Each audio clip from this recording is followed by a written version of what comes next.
Today, I'm going to be telling you guys the 5 reasons why you shouldn't buy the Sony X90J. Now, I know, you've probably heard from every other reviewer you've run into and a lot of enthusiastic customers that this is a great TV. You might even be on the cusps of buying one.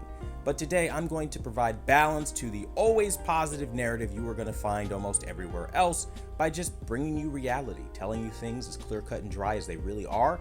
And if you like that kind of thing, hey, Quantum TV is the right channel for you because that's what we do here. So maybe consider subscribing and joining the journey. And again, not doing this to be vindictive or to make anybody feel bad about your TV. If you have the Sony X90J and you like it, enjoy it, click off the video and have a nice life.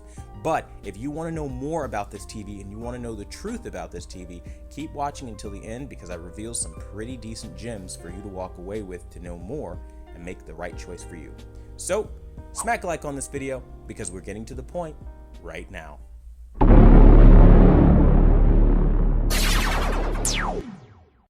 So let's take it from the top with our number 1 reason so far, and that's the simple fact that there is no VRR day 1. Now, if you remember back in the days of the Sony X90J, they promised that there would be variable refresh rate added at a later date. They have yet to add this update, and all of those consumers were literally lied to and scaled back on. So now here Sony is again in 2021, promising that they're going to give you some next generation feature, variable refresh rate. But again, it's not in the TV day 1, and they can always change their mind because in terms and conditions that various manufacturers put out, they always tell you that they can or cannot amend these changes, and they reserve the right to add and remove features as they see fit. So maybe they can just remove this feature and not do it like they did for the 900H. You won't really know until they get around to what they're trying to do. The point is, it's an IOU, and with Sony's track record, they can't be trusted. So that's the first problem and ultimately a big deal breaker for some people.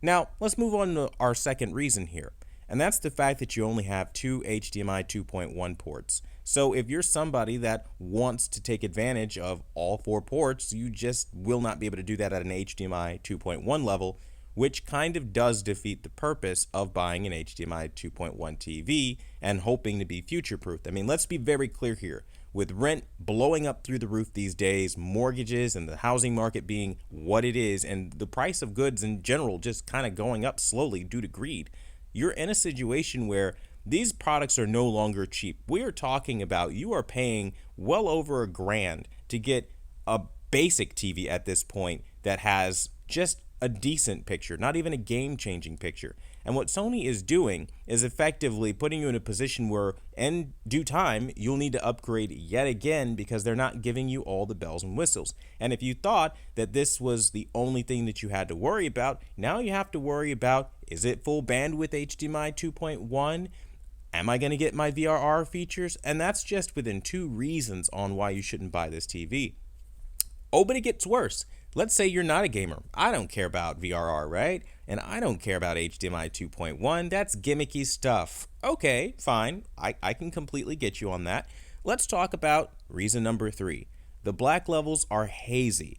You have hazy gray blacks because they used weak local dimming zones. So you not only have a very sparse number of local dimming zones. You don't really have many at all. If I would say, you probably would have somewhere in the ballpark of around maybe 40 to 45, like Sony typically does on these models every year, maybe less. I mean, you also have to consider the local dimming algorithm is actually pretty weak because we've seen TVs with only 40 local dimming zones perform way better than what Sony is producing. So it's not even necessarily the number of local dimming zones, but so much Sony's approach to local dimming as a whole. And I can say it's nothing short of abysmal because you run into moments where the blacks literally just start getting gray and you really start wondering where the money went and kind of rationalizing the price of this television. Now let's say you like gray blacks. You don't mind if the black levels get gray from time to time. Not a big deal. Okay, well then let's talk about our 4th reason on the list. It has low peak brightness, so HDR will be unimpressive. Even though you are paying a premium, you are not getting premium HDR in the slightest. And it doesn't just stop there. The SDR brightness is every bit as mediocre. I mean, honestly, there is nothing standout about the brightness of this TV. And that's a problem considering that in this day and age, I mean, you should get at least 1000 nits standard, and that isn't happening here. That's the thing that I think a lot of people are kind of sidestepping and not really addressing as the real problem that it is. Now, let's say that you don't really care about HDR or an SDR being, really dim or mediocre at that point. It's not a big deal for you. I mean, let's talk about the fifth reason on this list, right? It has subpar motion processing. And by subpar, I mean bad. I noticed a lot of judder and a lot of jitters in my time reviewing this television, and it was literally unbearable for me. And that's with motion processing on. You turn motion processing off, and it was every bit as bad. Now, it's weird because sometimes in some modes you can get smoother motion than others, and when you get that smoother motion, it's coupled with some of the worst motion artifacting I've ever seen. Now, if you're new to this, all that really means is as the image moves and it pans across something that intersects with it, it basically breaks apart, and your image is basically creating all of these little artifacts or pixels as it moves around, and it's very ugly. And honestly speaking, Sony is the worst with this probably on the market, and they're not doing anything to change this kind of nonsense. Now, they try to say that they have X motion clarity, and a lot of people jump up and down thinking that yes, finally a manufacturer that understands and gets the motion dilemma. Sony is not doing that, and I promise you'll be disappointed with X motion clarity. It's nothing more than a gimmick. Now, that basically concludes the 5 reasons why you shouldn't buy, but I'll give you a bonus reason since we're talking about gimmicks. There is no bigger gimmick in 2021 than the XR chip. The cognitive reality that they talk about giving you this year is a lie. It is a bold lie. It's just a bone-faced lie. They're not even trying to hide the fact that this chip performs worse than the Sony X1 Extreme chip and the X1 Ultimate chip that came before it. The fact is, I tested it side by side to an X1 Extreme chip, and it had less detail, less depth, less contrast than that chipset. So essentially, in a nutshell, you are literally paying for dropped promises with no VRR, limited HDMI 2.1 capabilities, gray hazy black levels, low brightness for a premium TV, subpar motion for a Sony TV especially, and just a straight up lie of a processing chip. If you ask me, I think all of those basically round out why you shouldn't buy this TV, and hopefully give you a little bit more perspective as to where this TV stands on the totem pole of 2021 TVs. But I'll say it like this: it's your money, do what you want with it. I'm just simply trying to help you out by letting you know what you're getting yourself into before you buy. I do understand in certain countries and regions this might be your only option.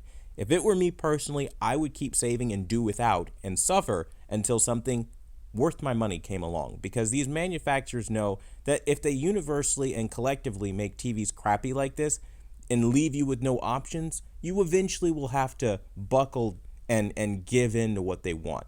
And that's why every year you keep getting these crappy options, and you really are given limited options because they're using what we have in the housing market right now called comparables. Well, if Sony's not trying with local dimming zone, neither do I. I mean, after all, people are still buying and giving this TV a 5-star review, so why should I spend more money in R&D developing some really good TV when I don't have to? I can spend less, make it with cheap parts, and everybody would tell me it's amazing.